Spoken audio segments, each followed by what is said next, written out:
तो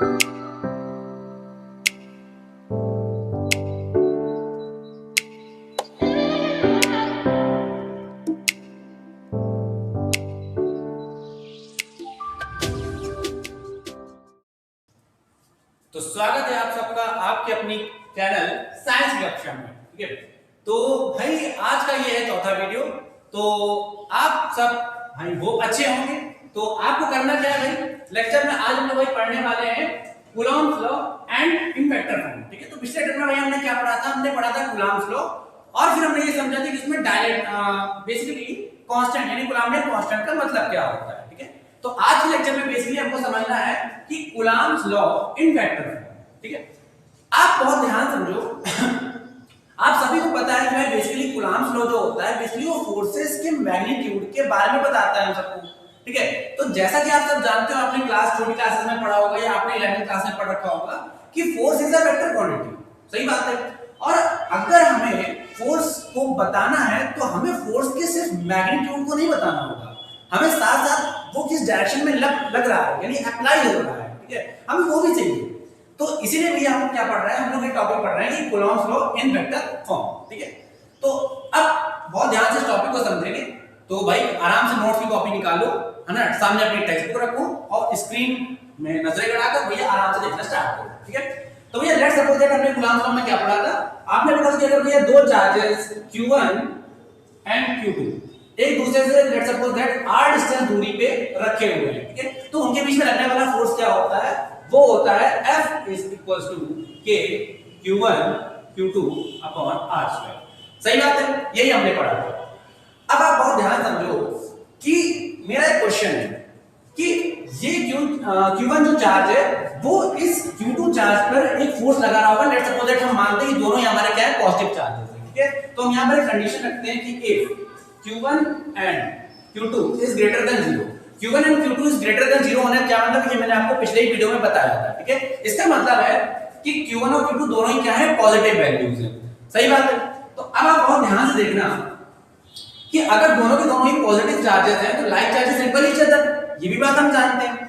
तो अगर आप यहां पे ध्यान से देखो तो Q1 क्या करेगा, Q2 के ऊपर एक इस डायरेक्शन में फोर्स लगाएगा। सही बात है। और ये जो फोर्स लगेगा, लेट्स सपोज दैट हम इस फोर्स का नाम कहते हैं F12। अब आप बहुत ध्यान से सुनो क्योंकि आपको बेसिक टर्मिनोलॉजी पता होनी चाहिए, बोर्ड में इसका बहुत ज्यादा एप्लीकेशन होता है और इवन जो कॉम्पिटिटिव एग्जाम्स होते हैं उसमें भी इसका बहुत एप्लीकेशन होता है कि हम इसको पढ़ेंगे कैसे। जब मैं लिखता हूं कि F12, इसका मतलब होता है कि force on charge Q2 due to 1। इसका मतलब हिंदी में होता है कि सेकंड वाले चार्ज पर क्या फोर्स लग रहा है पहले वाले चार्ज की वजह से। ठीक है, अगर आप ध्यान से इस चीज को देखोगे, मान लो आप क्या करते हो कि Q2 को फिक्स कर देते हो और Q2 यहां लेट्स सपोज दैट क्या करते हो, Q1 को फिक्स कर देते हो ना, आपने की ली और आपने Q1 को फिक्स कर दिया और आप Q2 को ऐसे ही छोड़ देते हो। तो अगर आप Q2 को यहां पे पास ले जाने की कोशिश करोगे तो होगा क्या, Q1 तो यहीं पे रहेगा क्योंकि वो फिक्स है। ठीक है, बट Q2 क्या करेगा, आप क्योंकि उस पे फोर्स लगेगा तो वो उस तरफ जाने की कोशिश करेगा। सही बात है।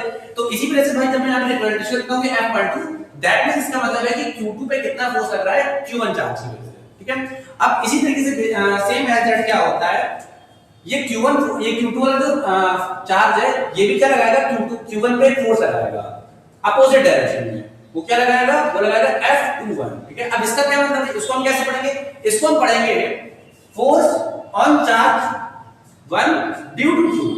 अब आप जैसे एग्जांपल समझो कि अगर हमने क्या किया, Q2 चार्ज को फिक्स कर दिया। ठीक है, हमने क्या किया भैया, Q2 चार्ज पे एक कील गाड़ दी, उसको फिक्स कर दिया। अब अगर हम इस Q1 चार्ज उसके पास ले जाने की कोशिश करेंगे तो क्या होगा, Q2 चार्ज को रिपेल करेगा, like charges repel each other. तो यहां पे जो Q1 चार्ज है वो दूर भागेगा। ठीक है, और अपोजिट डायरेक्शन में भागेगा, ये भी बात हमें पता है। ठीक है, तो अब आप बहुत ध्यान से देखो, यहां पर जो दोनों के दोनों फोर्सेस हैं इनका जो मैग्नीट्यूड है वो सेम रहेगा।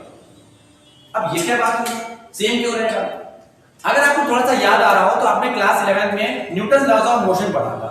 तो वहां पर आपने ये चीज पढ़ी थी, न्यूटन के थर्ड लॉ होते हैं ना, तो उसका जो थर्ड लॉ होता है, न्यूटन का थर्ड लॉ होता है, तो उस बात में बात होती है कि every action has equal and opposite reaction. ठीक है भाई, हर एक्शन का क्या होता है, इक्वल एंड अपोजिट रिएक्शन होता है। ठीक है, कभी-कभी नहीं भी होता है। ठीक है, तो अब आप बहुत ध्यान समझो कि Q1 चार्ज जितना Q2 पे फोर्स लगाएगा उतना ही सेम मैग्नीट्यूड का charge but opposite in nature Q2 Q1 पे लगाएगा। समझ में आ गया होगा आपको, ठीक है। अब आप बहुत ध्यान देना, तो हमें भैया फोर्स का लगने वाला जो मैग्नीट्यूड है वो तो पता है, लेकिन अब हमें चाहिए क्या, साथ में डायरेक्शन चाहिए। तो अब आप मेरी बात बहुत ध्यान सुनो, यहां पर मैं जरा एक बात करने वाला हूं। According to Newton's third law, according to Newton's third law, ठीक है। तो न्यूटन्स के थर्ड लॉ के अकॉर्डिंग क्या होगा, यहां पर क्या होगा, F21 vector is equals to minus of F12 vector, ठीक है। इसका क्या मतलब है, इस स्टेटमेंट का मतलब है कि जितना फोर्स F फर्स्ट वाला सेकंड पे लगाएगा उतना ही फोर्स सेकंड वाला चार्ज Q1 पे लगाएगा, ठीक है। और ये माइनस साइन का क्या मतलब है, वेक्टर साइन के आगे आप ध्यान रखो कि जब भी कभी वेक्टर क्वांटिटी के आगे माइनस साइन लग जाता है तो इसका मतलब ये नहीं होता कि वो क्वांटिटी नेगेटिव हो गई, इसका मतलब होता है कि वो डायरेक्शन नेगेटिव हो गई, यानी वो अपोजिट डायरेक्शन में है, ठीक है। तो अब आप बहुत ध्यान देखो, तो बेसिकली बोर्ड में बहुत फेमस क्वेश्चन बनता है, इवन जो टीचर होता है वो वाइवा में भी इस क्वेश्चन को पुट अप करने की कोशिश करता है कि अगर दो चार्जेस रखे हुए हैं, ठीक है, लेट्स सपोज दैट 2 कूलम का हो गया, 5 कूलम का हो गया, ठीक है, तो ये वाला चार्ज इस पे ज्यादा फोर्स आएगा, ये वाला चार्ज इस पे ज्यादा फोर्स आएगा, है ना। ये बहुत बेसिक सा क्वेश्चन बनता है और इवन बहुत सारे टीचर्स स्कूल में पूछते हैं। तो आंसर क्या है कि दोनों एक दूसरे पे सेम फोर्स लगाएंगे, ठीक है। इस बात से फर्क नहीं पड़ता है कि भाई इसका चार्ज ज्यादा है या इसका चार्ज ज्यादा है, इसका कम है इसका ज्यादा है, ठीक है। जो फोर्स लगेगा वो दोनों चार्जेस पे सेम लगेगा, ठीक है, क्योंकि न्यूटन्स का थर्ड लॉ होता है भाई, वो यूनिवर्सल लॉ है, ठीक है, हर जगह अप्लाई होता है। तो इसी तरीके से भैया यहाँ पर एक मैं फेमस क्वेश्चन आपको यही पे बता दे रहा हूँ कि दोनों के बीच में जो लगने वाला फोर्स है उसका जो रेशियो होता है वो रेशियो क्या होता है, वो 1:1 होता है, ठीक है। इस बात को आप बहुत ध्यान रखेंगे, रेशियो जो है वो फोर्स का रेशियो है, ठीक है, आपको ध्यान रखना है, ठीक है। अब आप बहुत ध्यान सुनो, अब लेट्स सपोज दैट मैं क्या करता हूँ इस वाली डायरेक्शन को, अब आप देखो ध्यान से, मैं दोनों चार्जेस को एक लाइन से ज्वाइन कर देता हूँ, ठीक है। तो लेट्स सपोज दैट मैं इस डायरेक्शन को क्या मान लेता हूँ, मैं इस डायरेक्शन को मान लेता हूँ R12 वेक्टर, ठीक है। अब इस R12 का वेक्टर क्या होता है, तो अगर आपने 11th क्लास थोड़ी बहुत भी पढ़ी होगी अच्छे तरीके से, तो वहां पर चैप्टर आता है वेक्टर, ठीक है। तो बेसिकली R का मतलब होता है पोजीशन वेक्टर, ठीक है। पोजीशन वेक्टर क्या करता है, हमें किसी भी वेक्टर क्वांटिटी की फिजिक्स क्या कहते हैं, डायरेक्शन को डिटरमाइन करने में मदद करता है, ठीक है। यानी जो R होता है वो क्या करता है, इसको हम लोग पोजीशन वेक्टर कहते हैं कि आपको डायरेक्शन बताने में मदद करता है, ठीक है। तो इसका मतलब क्या है, लेट्स सपोज दैट यहां पे कोई डायरेक्शन है R12, ठीक, आप मान लो कोई डायरेक्शन है, ठीक है। तो ठीक इसके अपोजिट में कौन सी डायरेक्शन हो जाएगी, ये डायरेक्शन हो जाएगी क्या, इसी का उल्टा R21 वेक्टर, सॉरी गलती कर दी, R12 माइनस वेक्टर, ठीक है। देखो आप या तो इस डायरेक्शन को ये लिख सकते हो, और अगर आपकी ये मर्जी नहीं आ रही तो आप यहाँ पे R21 में लिख दो। अगर आपको नंबर सेम रखना है तो आपको साइन चेंज करना है, और अगर आपको साइन सेम ही रखना है, यानी ये भी प्लस में ये भी प्लस में रखना है, तो फिर आपको यहाँ पे क्या करना है, 1 to लेके 2 कर देना है, ठीक है। ऐसा करना है, ये तरीके होते हैं, लेकिन कोई बात नहीं, हमें इससे कोई मतलब है नहीं, ठीक है। अब आप बहुत ध्यान रखना, अगर हमें इसको वेक्टर फॉर्म में लिखना है, तो अगर यहाँ पे ये फोर्स है, ठीक है, लेट्स सपोज दैट ये फोर्स बराबर है, तो ये फोर्स लेट्स सपोज दैट हम इसको F वेक्टर कह देते हैं, ठीक है। अभी आप इस चीज को भूल जाओ क्योंकि फोर्स तो दोनों सेम ही लगा रहे हैं ना, तो आप क्या करो, आप इस चीज को भूल जाओ कि यहाँ पे कौन किस पे क्या फोर्स लगा रहा है, आप ये समझो कि फोर्स लग रहा है F और ये वेक्टर क्वांटिटी है, ठीक है। तो अब हम इसकी डायरेक्शन को कैसे लिखेंगे, हम इसकी डायरेक्शन को ऐसे लिखेंगे, F vector is equal to K, ये क्या होता है, कांस्टेंट होता है, तो कांस्टेंट की तो वैसे भी आप जानते हो कोई डायरेक्शन नहीं होती है ना, वो एक स्केलर होता है, स्केलर यानी क्या, इसकी कोई डायरेक्शन नहीं होती है, ठीक है। तो के Q1 चार्ज भी स्केलर क्वांटिटी होती है, लेक्चर 1 में लेक्चर 2 में शायद आई थिंक बताया था, ठीक है। Q2 ये भी वही एक स्केलर होती है।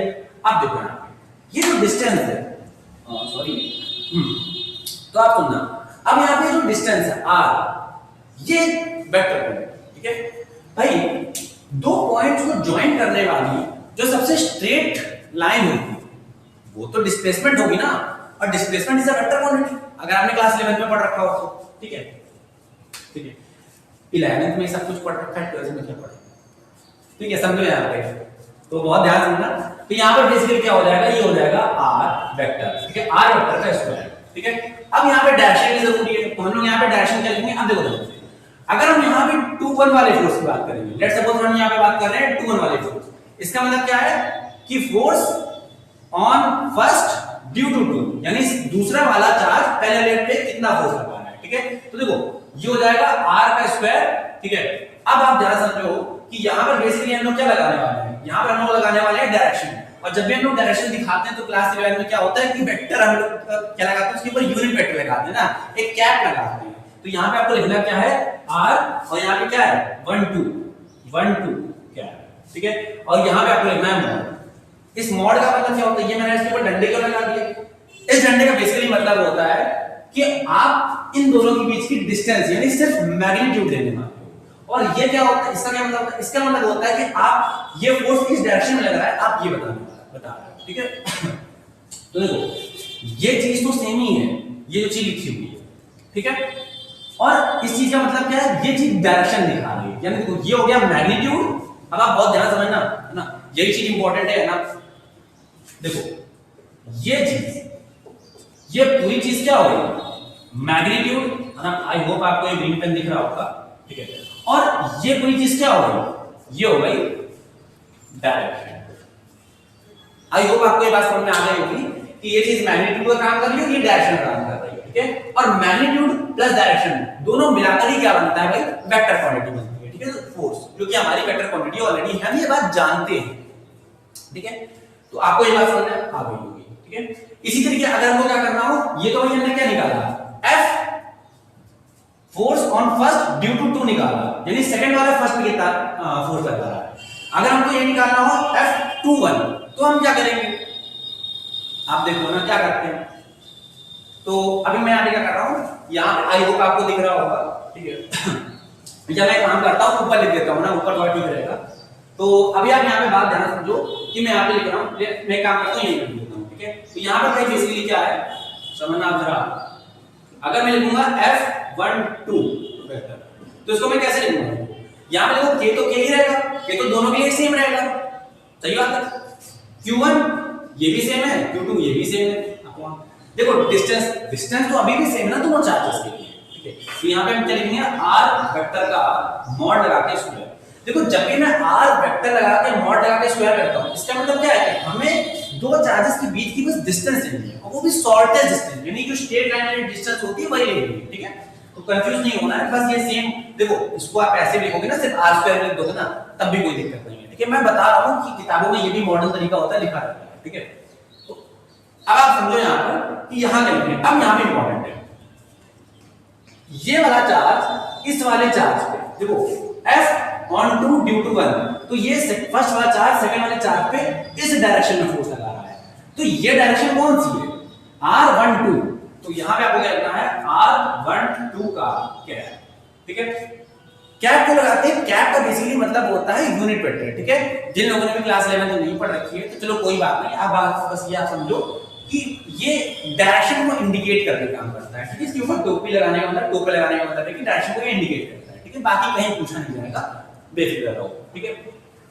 तो ये भाई हमारा क्या हो गया यहाँ पे, ये हमारा हो गया मैग्नीट्यूड और ये हमारा हो गया डायरेक्शन, ठीक है। और टोटल मिलाकर भाई ये क्या हो गया वेक्टर क्वांटिटी, ठीक है। आई होप आपको ये बात समझ में आ गई होगी, ठीक है। तो भाई यहीं से हमारा जो कूलम्ब लॉ होता है खत्म होता है। बाकी अब इसके बचते हैं कुछ न्यूमेरिकल्स, ठीक है। तो न्यूमेरिकल भी हम अगले लेक्चर में करेंगे या इसके बाद भी इसमें कराऊंगा, ठीक है। तो उससे पहले अब भाई हर लॉ की क्या होती है, अपनी लिमिटेशन होती है।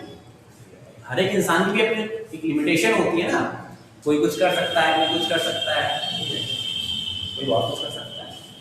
तो अब आप बहुत ध्यान समझो कि हम पढ़ रहे हैं लिमिटेशन ऑफ अ लॉ, ठीक है, या लिमिटेशन ऑफ कूलम्ब्स लॉ, ठीक है, या दिस लॉ भी लिख सकते हो।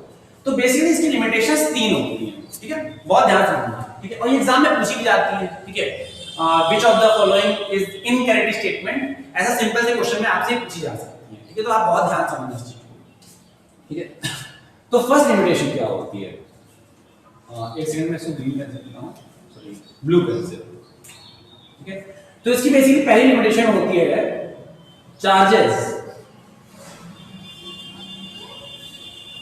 should be point साइज, ठीक है। तो बेसिकली पहली लिमिटेशन है point charges should be point size, ठीक है। बेसिकली मेरे कहने का मतलब क्या है कि अगर आप यहाँ पे बड़े बड़े चार्जेस की बात कर रहे हो यानी जिनका साइज बड़ा है यानी शेप बड़ा है, ठीक है, तो फिर ये जो लॉ है ना आपका ये लॉ इनवैलिड हो जाएगा, यानी ये जो फॉर्मूला है इस फॉर्मूले से आंसर नहीं आ पाएगा, उन दोनों के बीच में लगने वाला फोर्स नहीं आ पाएगा, गलत वैल्यूज आएंगी, सही बात है। तो यहाँ पर भैया अगर हमारे चार्जेस पॉइंट साइज है, पॉइंट साइज मतलब चुटकू चुटकू चार्जेस है, ये बिल्कुल पिद्दी पिद्दू चार्जेस है, ठीक है, तो फिर जो हमारा आंसर है बिल्कुल सही आएगा। ठीक, क्लियर हो गया ये बात। आगे आप ध्यान सुनो, second only valid for charges at resting condition, ठीक है। अगला देखो यहाँ पे मैंने क्या लिखा हुआ है, only valid for charges at resting condition, ठीक है।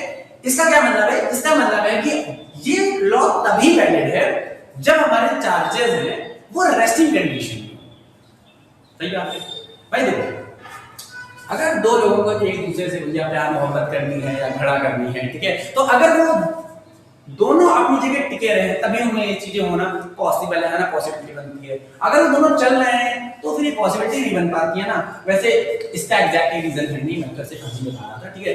आप ये समझो कि जब एक चार्ज, ठीक है, रेस्टिंग कंडीशन में होता है ना तो उससे सिर्फ इलेक्ट्रिक फील्ड निकलती है। अब ये इलेक्ट्रिक फील्ड क्या होती है हम आगे के लेक्चर में पढ़ेंगे इलेक्ट्रिक फील्ड क्या होती है, ठीक है, बट अभी आप समझो कि उससे सिर्फ इलेक्ट्रिक फील्ड निकलती है। लेकिन जब कोई चार्ज मूव करने लगता है किसी वेलोसिटी के साथ या किसी एक्सेलरेशन के साथ तो उसमें इलेक्ट्रिक फील्ड के साथ साथ मैग्नेटिक फील्ड भी आने लगती है। क्लियर हो गई बात, ठीक है। तो उसमें फिर मैग्नेटिक इंटरेक्शंस भी आने लगते हैं, ठीक है, जिससे क्या होता है कि हमारा ये जो फॉर्मूला होता है वो इनवैलिड हो जाता है, ठीक है। वो भी हम लोग आगे पढ़ेंगे, उसको हम लोग इलेक्ट्रोमैग्नेटिक थ्योरी में भी डिटेल से डिस्कस करेंगे, ठीक है। अब आगे आप समझो अगला पॉइंट क्या है, थर्ड लिमिटेशन क्या है, ठीक है, the magnitude of charges must be smaller than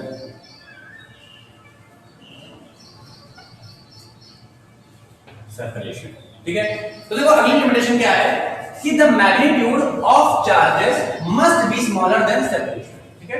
basically कहने का मतलब क्या है कि ये जो दो चार्जेस है वो एक दूसरे से भाई बहुत ज्यादा डिस्टेंस पे रखे होने चाहिए, ठीक है। मतलब आप समझो कि अगर दो चार्जेस बिल्कुल अगल बगल रखे हुए ना तो फिर ये जो लो है ना ये काम नहीं कर पाएगा, ठीक है।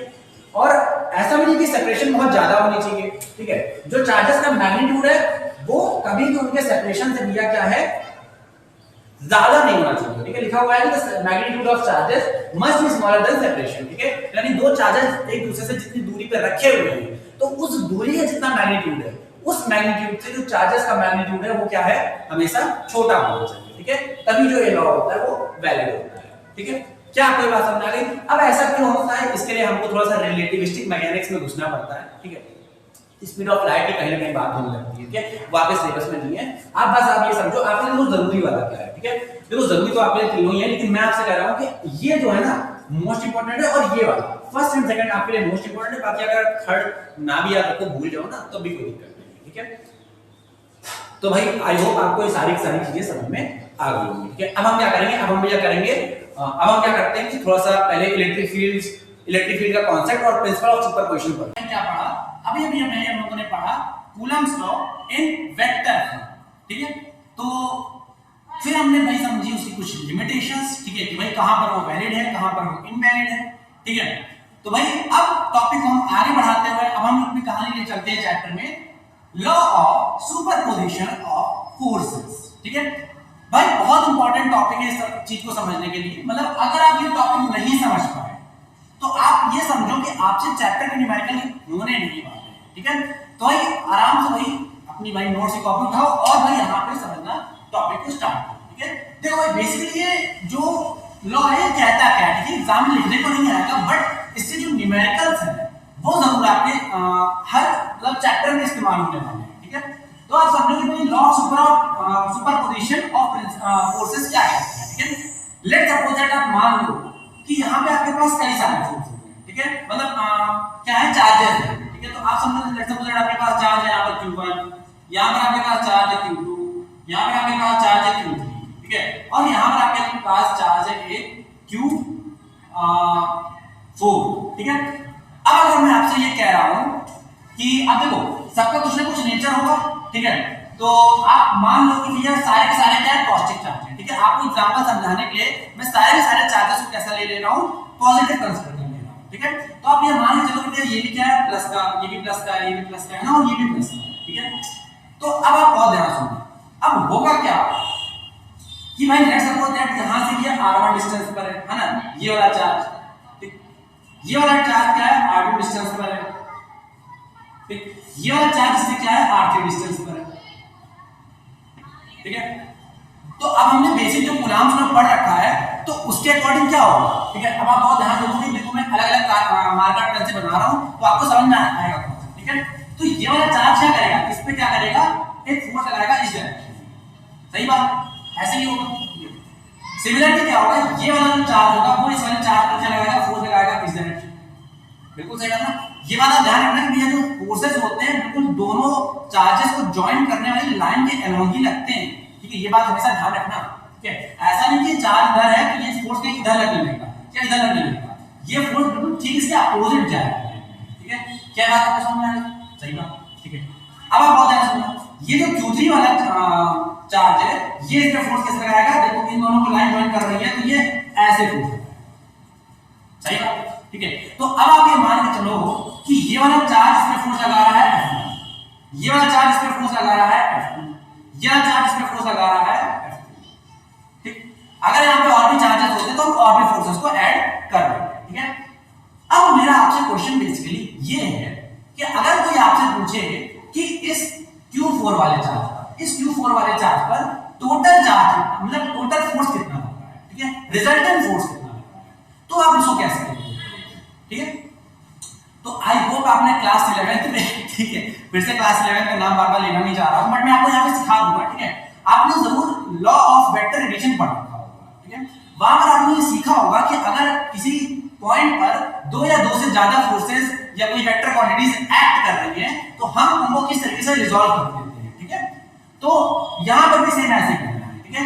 बेसिकली ये लॉ ये कहता है कि एक चार्ज, ठीक है, कोई पॉइंट चार्ज के लिए हमारा जो कूलम्ब्स लॉ होता है वो पहले जो होता है, ठीक है। तो बेसिकली ये लॉ कहना चाहता है कि अगर हमारे पास मल्टीपल चार्ज सिस्टम है यानी बहुत सारे चार्जेस का एक सिस्टम है, ठीक है, और अगर हमें किसी एक चार्ज पर कई सारे अलग-अलग चार्जेस की वजह से फोर्स निकालना है, ठीक है, तो हम उसको कैसे करेंगे, तो हम वेक्टर लॉ ऑफ एडिशन का सहारा लेंगे, ठीक है। किसका सहारा लेंगे, वेक्टर लॉ ऑफ एडिशन का सहारा लेंगे, ठीक है। आप ऐसे ही बात समझो कि भाई कोई एक इंसान था, कोई एक लड़की थी ना, कोई ऐसे दिमाग में ऐसे समझो ना, कोई एक लड़की थी, ठीक है, तो भाई बेसिकली उसका कहीं चल रहा था, ठीक है, फिर उसका कहीं और भी चल रहा था, कहीं उसका कहीं और भी चल रहा था। थोड़ा सा गंदा एग्जांपल लगेगा आपको लेकिन लेट्स सपोज दैट है ना, आप समझ लो लड़का भी होगा, लड़के भी ऐसे होते हैं, ठीक है, हाँ लड़के ही ऐसे नहीं होते, लड़के भी ऐसे होते हैं, ठीक है। तो भाई चल रहा था, ठीक है, तो बेसिकली क्या है कि जब अब आप ऐसे समझो, ठीक है, कि जब ये इसके साथ है तो इससे कोई लेना देना नहीं, ठीक है, फिर ये जब इसके साथ है तो इससे कोई लेना देना नहीं, ठीक है। कहानी में चौथा बंदा और आ गया, ये भी आ गया, ठीक है, तो जब ये इसके साथ है तो इन दोनों से कोई लेना देना नहीं, जब ये इसके साथ है तो ये इन दोनों से कोई लेना देना नहीं, और जब ये इसके साथ है तो इन दोनों से कोई लेना देना, ठीक है। तो बेसिकली आपको करना क्या है, आपको एक पॉइंट चार्ज का तीनों के साथ अलग-अलग फोर्स निकालना है, ठीक है, फिर बाद में तीनों का जो कंबाइंड इफेक्ट है ना उसको वेक्टर लॉ ऑफ एडिशन से ऐड कर देना है, ठीक है, सॉल्व कर देना है। वो कैसे करते हैं भाई, उसके लिए आपका भाई यहाँ पे खड़ा हुआ है, वो आपको सिखाएगा, ठीक है। क्लास 11 नहीं पढ़ी तो कोई नहीं, ठीक है। तो भाई बहुत ध्यान सुनना, ठीक है। तो ये लॉ कहता है क्या है, स्टेटमेंट में आगे लिख रहा हूं, बस आपकी कॉपी नेट पर चला जाना चाहिए और आपको मतलब पता होना चाहिए बस, है ना, और कोई सा खासा एप्लीकेशन नहीं है, ठीक है। मतलब एप्लीकेशन तो बहुत हाई है बट बोर्ड में नहीं पूछा जाएगा, ठीक है, ये लॉ नहीं पूछा जाएगा, ठीक है। तो लॉ ये कहता है कि if there is a multiple charge system and acted force acted force by multiple charges around it, then each force is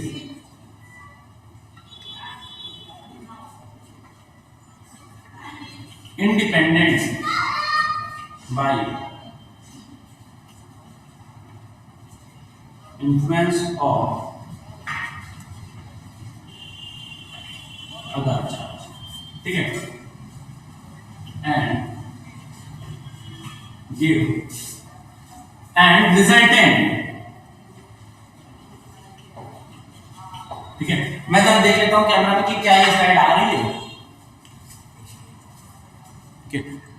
थोड़ा सा इसको मैं नीचे कर देता हूं, ठीक है। आई होप आपको ये बात समझ में आ रही होगी, ठीक है।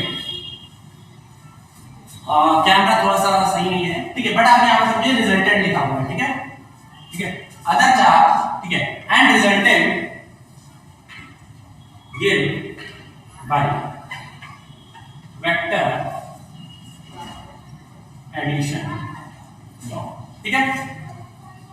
तो बेसिकली यहाँ पे यही चीज सही लॉ में कि लिखा हुआ है कि if there is a multiple charge system, ठीक है, अगर हमारे पास एक ऐसा सिस्टम है जिसमें मल्टीपल चार्जेस है, बहुत सारे चार्जेस हैं, ठीक है, तो अगर हमें किसी एक चार्ज पर फोर्स निकालना है, अगर हमें किसी एक चार्ज पर कोई फोर्स निकालना है, तो वो जो फोर्स होगा, ठीक है, तो वो जो फोर्स होगा, मतलब वो जो फोर्स होगा, वो सारे फोर्सेस का क्या होगा, सारे फोर्सेस का क्या होगा, वेक्टर एडिशन का सम होगा, ठीक है। अब इसको कैसे कैलकुलेट करते हैं वो मैं न्यूमेरिकल में आपको करके दिखाऊंगा, आपको टेंशन नहीं होगी, ठीक है। बस आपको ध्यान रखना है कि इसका इससे कोई लेना देना नहीं, इनका इन दोनों से कोई लेना देना नहीं है, इन दोनों इसका इन दोनों का इनसे कोई लेना देना, ठीक है। मतलब ये सब क्या है, अपने में अलग अलग सिस्टम है, और अगर हम इस चार्ज पर टोटल फोर्स निकालना है, रिजल्टेंट फोर्स निकालना है, ठीक है, तो हम क्या करेंगे, तीनों फोर्सेस का क्या निकालेंगे, रिजल्टेंट निकालेंगे, और वही इस चार्ज पे लगने वाला क्या होगा, रिजल्टेंट फोर्स होगा, ठीक है, ये टोटल फोर्स होगा, ठीक है।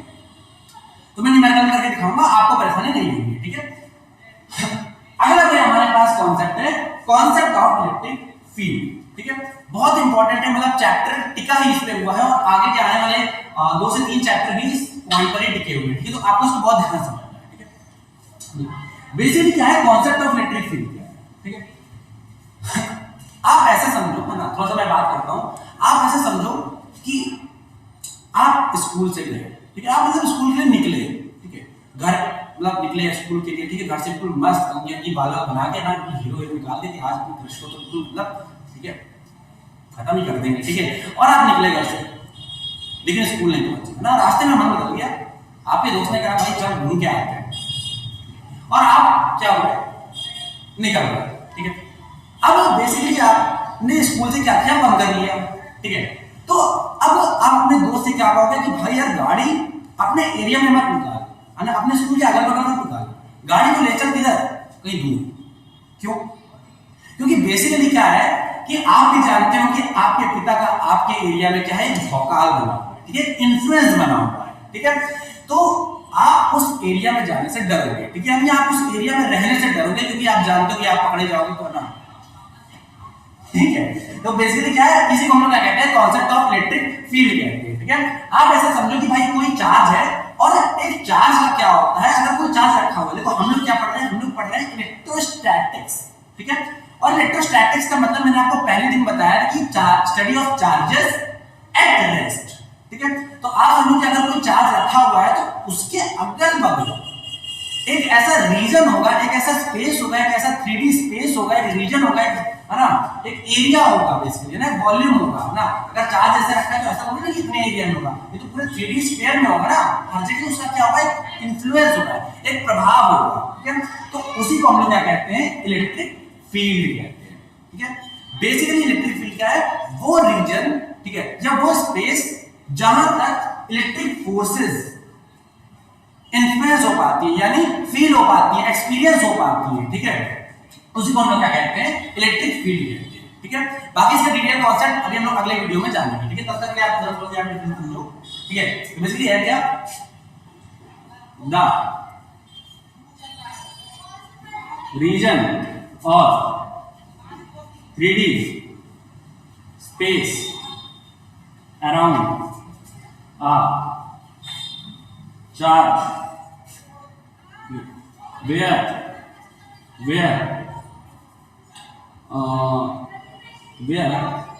any other charge can experience electrostatic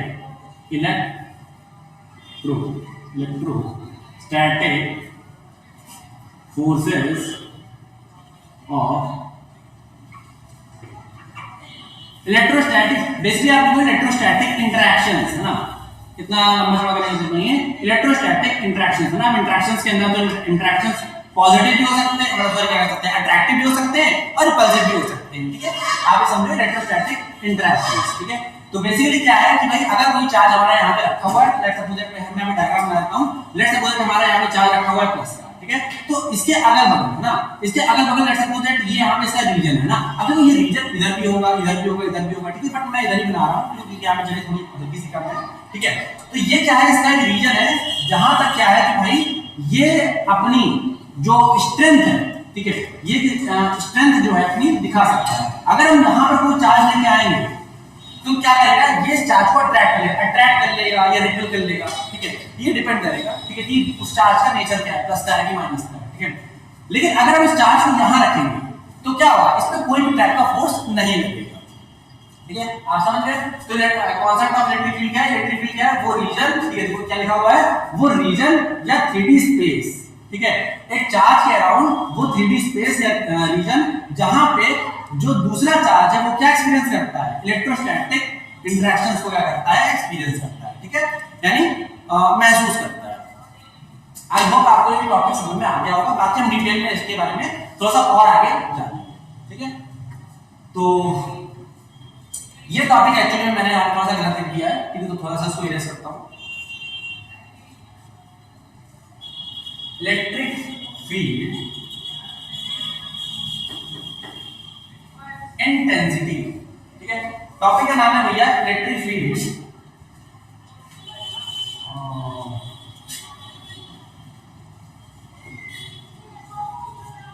intensity, ठीक है। टॉपिक का नाम है इलेक्ट्रिक फील्ड इंटेंसिटी, ठीक है। अब आप समझो कि इलेक्ट्रिक फील्ड की इंटेंसिटी का मतलब क्या है कि भाई देखो, आपने स्कूल का बंक मार लिया, ठीक है। अब आप क्या है कि भाई घूम रहे हो, तो सीधी सी बात है, आप अपने घर से या अपने स्कूल से या अपने एरिया से, ठीक है, जितनी दूर जा सकते हो, ठीक है, जितनी दूर जा सकते हो, ठीक है, उतना आपको खतरा कम है। सही बात है, उतना खतरा कम है भाई। जान पहचान वाले कम मिलेंगे, रिलेटिव्स कम मिलेंगे, पापा के दोस्त जान पहचान वाले कम मिलेंगे, सही बात है, तो खतरा कम है भाई, ठीक है। लेकिन भाई अब आप समझो कि आप अपने घर के अगली बगल टहल रहे हो, ठीक है, तो खतरा ज्यादा है, दिमाग में टेंशन ज्यादा है, हमें तो टेंशन होती नहीं सर, ठीक है। तो भाई ध्यान रखो भाई, इलेक्ट्रिक फील्ड इंटेंसिटी का बेसिकली मतलब क्या होता है कि एक चार्ज के पास आने में क्या होता है, उसकी स्ट्रेंथ बढ़ती है, इलेक्ट्रिक फील्ड की स्ट्रेंथ बढ़ती है, फोर्सेस ऑफ इंटरेक्शन क्या होते हैं, स्ट्रांग हो जाते हैं, और जैसे हम दूर जाते जाते हैं तो फोर्सेस ऑफ इंटरेक्शन क्या होते हैं, वीक हो जाते हैं, सही बात है। तो उसी को हम लोग क्या कहते हैं, इलेक्ट्रिक फील्ड इंटेंसिटी, ठीक है। The strength of a particular point around the region is called electric field intensity, ठीक है।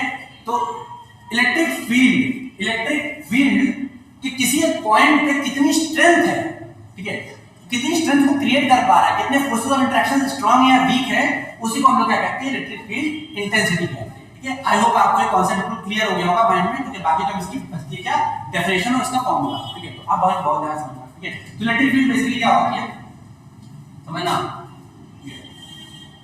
it is defined as measurement of forces act on per unit charge particle, ठीक है। तो बेसिकली यहां पर क्या होता है कि it is defined as measurement of forces act on per unit charge particle, ठीक है। तो एक यूनिट चार्ज पार्टिकल पे, अब एक यूनिट चार्ज पार्टिकल का मतलब क्या है कि एक कूलम के चार्ज पे वो प्लस का हो चाहे माइनस का हो, ठीक है। हालांकि हम जब डेफिनेशन की बात करते हैं तो हमको स्टैंडर्ड सेट करने होते हैं, ठीक है। तो इसलिए भी हम लोग यहाँ क्या करते हैं, यूनिट पॉजिटिव चार्ज लिखते हैं, ठीक है। आप अगर किताब में देखोगे एनसीईआरटी की इवन या कोई टेक्स्ट बुक लोगे अच्छी रेफरेंस बुक, तो वहां पर यहाँ पे पॉजिटिव ही लिखा होगा, ठीक है। तो भाई बहुत ध्यान सुनो, on per unit positive charge, ठीक है, चार्ज पार्टिकल, ठीक है। तो per unit positive charge particle में यानी एक कूलम के चार्ज पर, ठीक है, किसी डिस्टेंस पर कितना फोर्स एक्सपीरियंस हो रहा है या कितना फोर्स एक्ट हो रहा है, उसका मेजरमेंट क्या है ना, उसकी वैल्यू क्या है, ठीक है। इसी को हम लोग क्या कहते हैं, इलेक्ट्रिक फील्ड इंटेंसिटी कहते हैं, ठीक है। आई होप आपको ये कांसेप्ट बिल्कुल अच्छे तरीके से समझ में आ गया होगा, ठीक है। अब जरा मैं यहाँ पे जरा कुछ फॉर्मूले को आपको यहाँ पे लिख के दिखा देता हूँ, उससे आपके लिए टॉपिक और अच्छे से क्लियर हो जाएगा, ठीक है। तो देखो यहाँ पर एक्चुअली में है क्या, इसको लोग लिखते कैसे हैं, लिखते हैं इसको ई, है ना, इलेक्ट्रिक फील्ड को ई से लिखते हैं। दूसरी बात ध्यान रखना कि भैया इलेक्ट्रिक फील्ड जो होती है वो क्या होती है, वो एक स्केलर सॉरी वेक्टर क्वांटिटी होती है, ठीक है। इलेक्ट्रिक फील्ड में क्या होती है, डायरेक्शन के साथ साथ मैग्नीट्यूड भी होता है, ठीक है। हम आगे समझेंगे, ठीक है। तो E is equal to force per unit charge, ठीक है, फोर्स पर यूनिट चार्ज, ठीक। ये होता है हमारा फॉर्मूला, ठीक है। अब भैया यार ये क्या बात है, यहाँ पे आपने Q नॉट क्यों लिख दिया, ठीक है। ऐसा तो समझ में आता है, फोर्स एक्टिंग पर यूनिट चार्ज, आपने Q नॉट क्यों लिख दिया, ठीक है। तो अब आपको भैया यहाँ पे समझना है कि कॉन्सेप्ट ऑफ टेस्ट चार्ज क्या होता है, कॉन्सेप्ट ऑफ सोर्स चार्ज क्या होता है, ठीक है। तो इसको हम थोड़ा सा समझेंगे अगले टर्म पे, ठीक है। तब तक के लिए भाई हम लोग क्या करते हैं, सीधा यूनिट समझ लेते हैं, ठीक है। तो देखो ध्यान से फोर्स की, अब देखो मैं यहाँ यूनिट देता हूँ न्यूटन, ठीक है। तो देखो फोर्स यूनिट क्या होती है, बेसिकली फोर्स यूनिट होती है न्यूटन और चार्ज यूनिट क्या होती है, कूलम। तो भैया इसकी यूनिट क्या होगी, न्यूटन पर कूलम, ठीक है। आई होप आपको बात बिल्कुल समझ में आ रही होगी, ठीक है। अब हम लोग बात करते हैं इसकी डायमेंशन क्या होती है, डायमेंशन हमारे सिलेबस में वही मोस्ट इंपोर्टेंट है, ठीक है। तो डायमेंशन क्या होती है, फोर्स की डायमेंशन भी क्या होती है, क्लास 11th में है ना, टीचर भाई कह के मर गया और तुम है ना आंसर कर करके थक गए, ठीक है।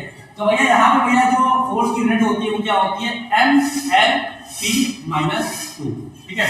और भाई कूलम चार्ज यूनिट क्या होती है, आपको शायद मैंने दूसरे लेक्चर में बताया था कि भैया जो चार्ज यूनिट होती है वो होती है A/T, AT, ठीक है। तो यहाँ पे भैया इसकी यूनिट होती है AT, सही बात है। तो अब अगर आप इसको सॉल्व करो तो यहाँ पे आपका आंसर आएगा M/L A-1, ये ऊपर जाएगा, T ऊपर जाएगा, ये हो जाएगा T-3, ठीक है।